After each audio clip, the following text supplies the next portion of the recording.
Breaking news from Seattle. Bill Gates just admitted to staff he had 2 affairs with Russian women while married. One was a bridge player, the other, a nuclear physicist. He also apologized for his ties to Jeffrey Epstein, saying he spent time with the pedophile in New York, Germany, France, and Washington. Gates claims he did nothing illicit and never visited Epstein's island. But Epstein once tried to blackmail him over the Russian affairs. His ex-wife, Melinda, she was skeptical from the start. G'day. Mr. Gates, how are you? Charles Cratchit, great to meet you. How are you? Thank you. Hello, how are you? Good to see you again. Well, thank you. How are you? I'm well. So is Bill sitting? Well, when you have great wealth. Yeah, I met Jeffrey in 2011. He knew a lot of very rich people, and he was saying he could get them to give money to global health. In retrospect, that was a dead end.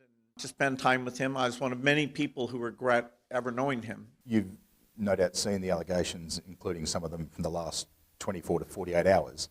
Are they true? No, apparently Jeffrey wrote an email to himself. That email was never sent. The email is, false. So I don't know what his thinking was there. Every minute I spent with him, I regret and I, apologize that I did that. The problem is some of the things that he has sent and some of the information about other people that has come up in those files has been true. Why would he do this and say this about you, do you think? It's factually true that I was only at dinners. I never went to the island. I never met any women. And so, the more that comes out, the more clear it'll be that although the time was a mistake, it had nothing to do with that kind of behavior. I think we're having a reckoning as a society, right? No girl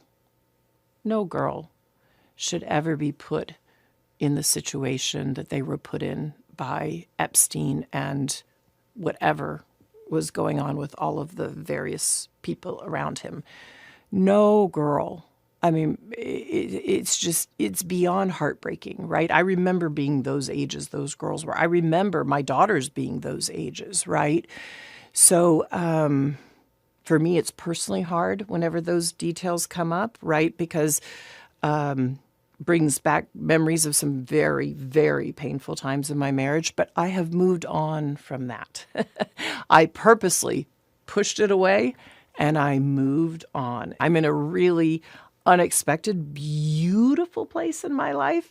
So whatever questions remain there of what I can't even begin to know all of it, those questions are for those people and for even my ex-husband. They need to answer to those things, not me. And I am so happy to be away from.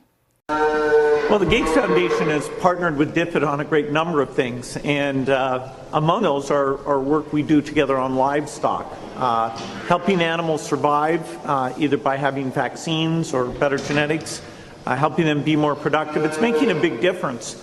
I was down in Ethiopia seeing how chickens are out there laying more eggs, getting more nutrition, and even some small savings into the household. So.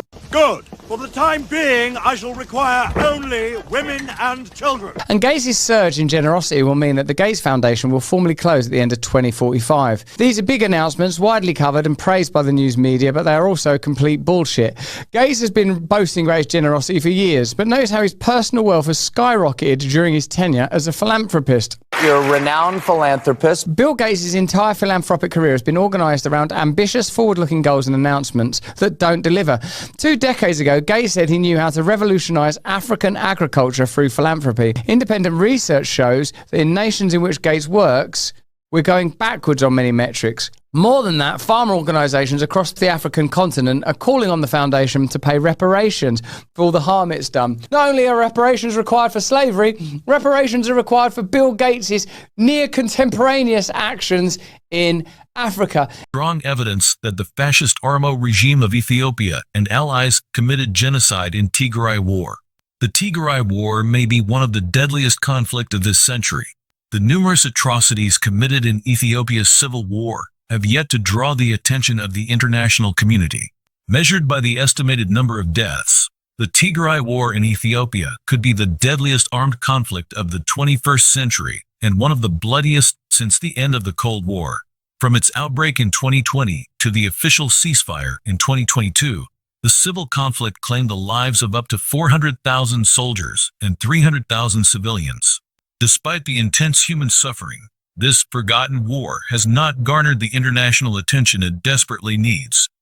It's crazy. It's truly disturbing. I mean, absolutely disturbing. It sounds like something out of a, like a Bond villain. Like if you were to write this as part of a movie, people would say, no, this is ridiculous. You're going to have a billionaire who's going to go to the Virgin Islands. He's going to seek out children in order to do biomedical research, implanting things in their brains. Yeah. He was specifically trying to target a lot of the same areas that Bill Gates's philanthropy hits, not just science, but also education. And a lot of these old press releases referred to Epstein as a prominent education patron and things of that nature. And, you know, in some of my past work, I was able to show that back in 1998, he was going to places like Russia, looking at high schools, visiting high schools and apparently elementary schools, looking for kids that were talented in science and math. In some of these pictures of him in these Russian classrooms, the only kid that's there looks like he's 8 or 9. He's just a single kid alone with Epstein and some of these other scientists that he was close to in the room.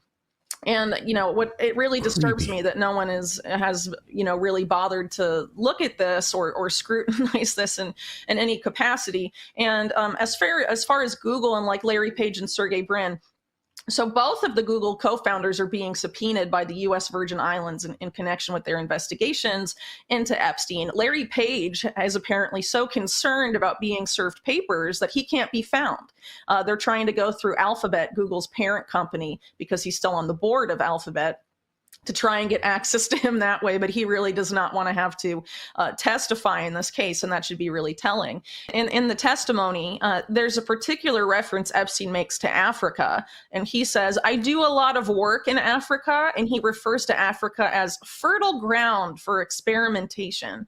And so it turns out that Epstein was a major funder of this weird artificial intelligence lab being created in Ethiopia that's tied to the scientist who's overtly transhumanist that he funded extensively named Benjamin Goertzel.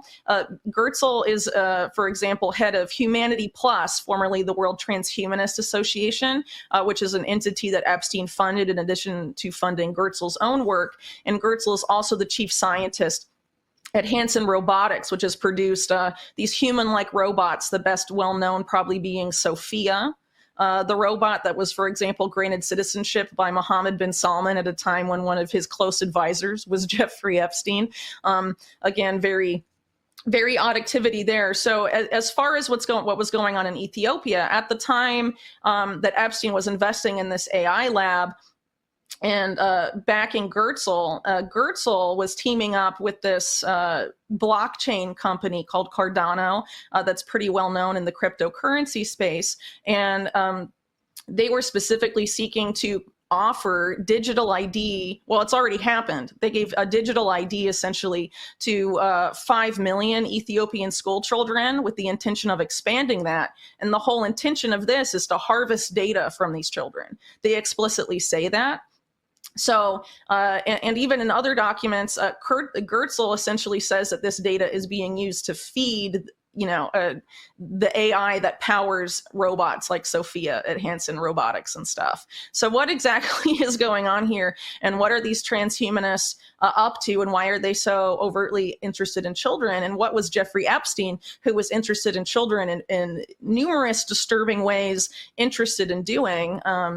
You know, I think this is something that needs to be scrutinized because it seems like Epstein was a child predator in multiple senses.